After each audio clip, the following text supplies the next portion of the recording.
That is the highest point in Oregon, 11,239 feet above sea level. So how did this volcano form? Just west of the Washington-Oregon coast, about 50 miles or so, is the Cascadia subduction zone. The oceanic plate has been subducting, going underneath the North American plate. There was also a lot of buildup of pressure. This stuff actually shot out in explosive eruptions. Is Mount Hood going to erupt again? There could be a minor eruption, they think, like a 3 to 7% chance in the next 30 years. All right, I made it to Horseshoe Bend, Arizona. This place is awesome. You've probably seen the picture of it, but you can't really appreciate the size of it until you get here. Of course, it was made from a gigantic horse, right, pushing down. So when the flower comes out, now the birds and bees are like, oh, sweet, pun intended, because there's some nectar in there, right? And they'll get some pollen on them, and they'll cross-pollinate. Open up and stretch out like that, like an accordion. Yeah, they can store so much water. Greetings from North Cascades National Park. Glaciers definitely did their work on this.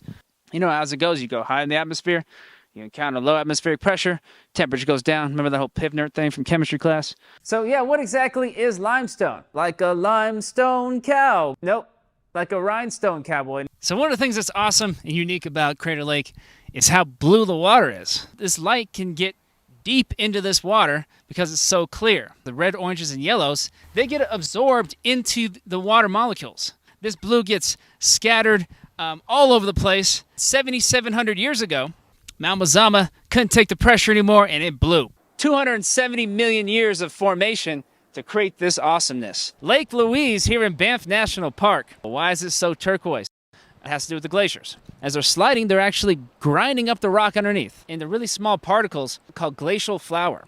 For those of you in the United States, Alberta is in Canada. And by the way, Canada is north of you.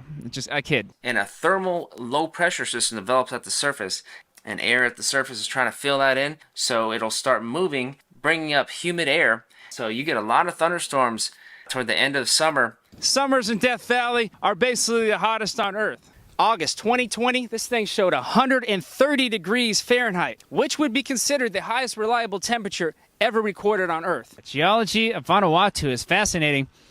We are along the Ring of Fire, that big area around the Pacific where there are a bunch of volcanoes. The Pacific plate subsiding underneath the Australian plate. This magma, it starts making its way up toward the surface. It can cool and harden and create land. So it's created a lot of volcanic islands around here. Well, it's amazing what they figured out. It actually will decay into nitrogen-14. And you see it, you're just blown away. It's stunning. How the heck did this come to be? DUDE stands for deposition, uplift, downcutting, and erosion. So somebody's like, dude, how did the Grand Canyon form? You're like, exactly. It was DUDE.